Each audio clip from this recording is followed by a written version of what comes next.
All right. So next up we got. Oops. Let me push that back just a little bit. Okay. Sorry. So we got. I'm back. You'll see me in the previous video in the same outfit. Sorry, my camera is like not great. Okay, so this one's gonna be about Nightmare Alley, which I like so much, and it's another one where when I watched it, I immediately thought, I was like, this is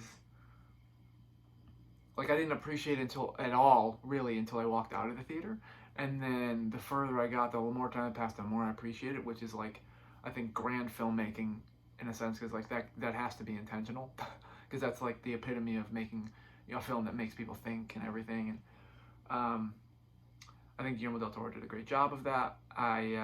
Going into this film, obviously early in the season, all the awards predictions were saying like, oh, Nightmare Alley's going to sweep. They're going to take all these awards because Guillermo Del Toro, it's his first film since Shape of Water. It seemed like that same, like, he's not going just for the effects, he's going for everything. And it kind of fell off the wagon because I think part of it is because it released pretty late.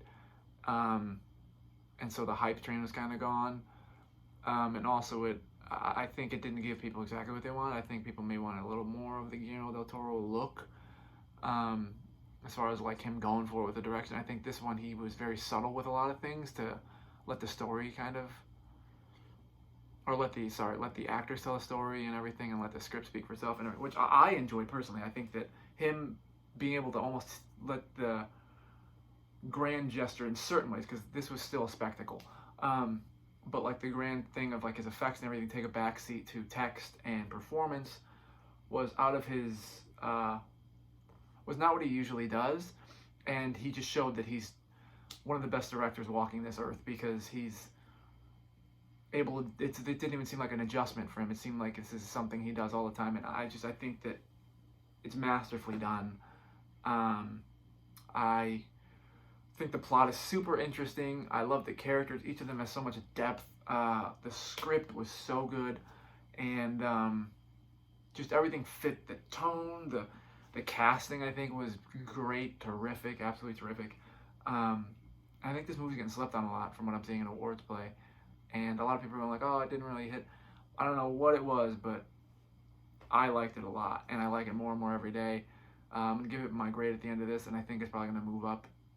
Not right away. I think right now I'm going to keep it where it is, but I think it'll move up eventually, because as I forget about this season and remember just specific movies, I think this is going to be one that sticks. So we'll start with just the plot itself. I think I just did it. We'll go straight into performance. Starting from the bottom, Rooney Mara, somebody who I think is probably on my too hyped list, where it's like, I personally, again, I haven't seen Girl with the Dragon Tattoo, or I think that's what it's called. It's on my watch list.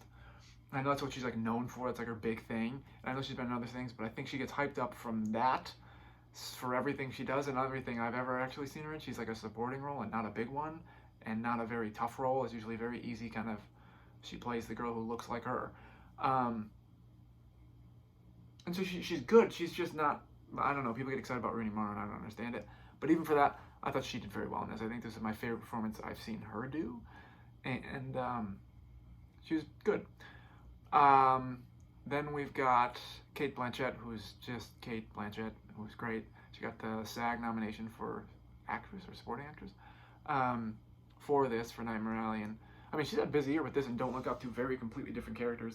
And got how like a fake set of veneers can change her. I don't think they do much different with her other than giving her a different kind of bangs in Don't Look Up. But the veneers they put on her make her look like a different actress. Like, it took me like 35 minutes for me to realize that it was her in that movie, and I went, oh my, that's her.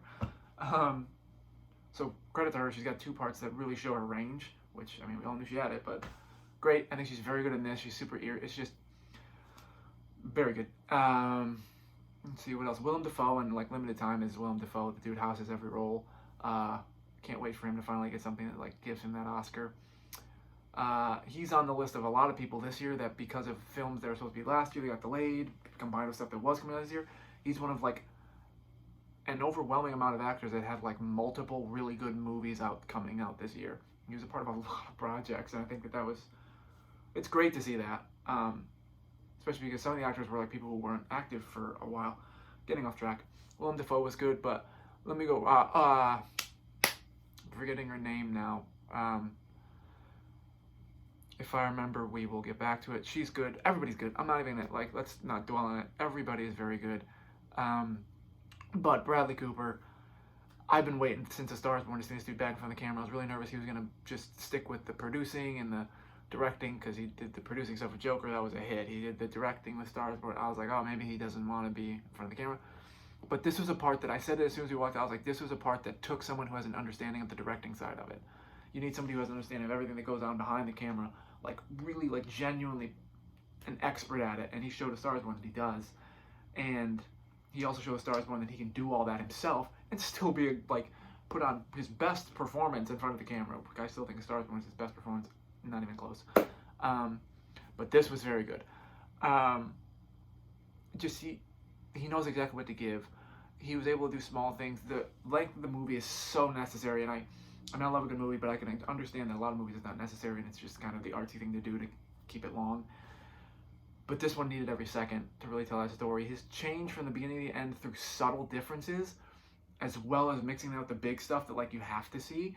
His subtleties in like, you're seeing the life changes he's going through, but his personal changes as a human and as a person, as who he is, are so small and so intricate, and he just nails every little thing right up until the end. And I don't think he's getting enough love. Again, that was another thing that people were like, oh, Bradley Cooper's going to get his Oscar and everything, and I still think there should be some talk about that. I don't think he will win. I'm not sure if I think he should win, but I wouldn't be mad at it. But I think he's top 3, top 5 performances I've seen this year. The dude just, I don't know, it's because for a lot of the movie he's not like crying or screaming, dude, but it's like the person he creates for 3 hours is so encapsulating that like the movie moves so slow and you're still kind of like, yeah, okay, like I'm in it. And that's, you know, really good on Guillermo Del Toro for casting him, and just, I think he did exactly what he needed to do.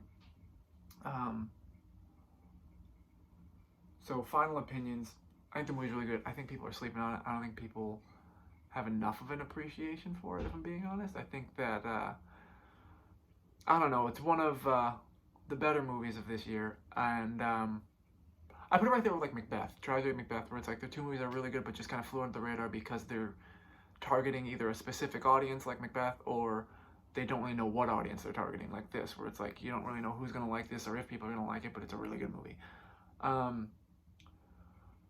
But I also just the performances I think were, and everything, that's what I mean, like everything is like so, it's great because everything's so subtle, where it's like this is a movie of amazing subtleties. And that sounds stupid, that's not grammatically correct, but that's what really blew me away. I was like, they didn't have to do much to make a lot happen. And that in every facet, the casting, the performances, the directing, the writing, the layout, the format, everything about the cinematography, it's like they didn't have to do much, and it was almost like Guillermo Del Toro was toying with every other director about like, look, I don't even have to try, and look what I'm doing. But yeah, final opinion, very good movie. Probably the most slept on this year, just because, not that it's like super slept on, but like for the hype I think it deserves. I think it didn't get. I think it deserves all the hype I heard it coming in before it released. I think it's lived up to that for me. Like what that got me to expect is exactly what I walked in and got. And probably and then some. I'm not gonna say that. I think I probably got exactly what I wanted, but that's what you want sometimes. And yeah, my final grade for it was a 4 out of 5. Again, I've talked it up like it's gonna be like a perfect movie. I think it'll move up to 4.5, 4.5 stars. But right now I'm gonna leave it at 4, a high 4. Because it is a slow movie, but I think I'll get over that in my head. But 4 out of 5, a higher 4 out of 5 than Red Rocket, which you'll see right before this. Again, I know it's confusing because you're like, did you talk way highly about this one than you did about that one? What's the 4 can span a long way for me, and it probably is terrible and validates all my grading, but it makes sense to me, and I'm really doing this for myself. So, selfishly, it's a 4 out of 5. And that's it. That is Nightmare Alley. It is still in theaters, so go see it if you can. I think it's more worth it than probably half, if not everything that's in theaters right now. Go see it. Let me know what you think. And that is my review of Nightmare Alley.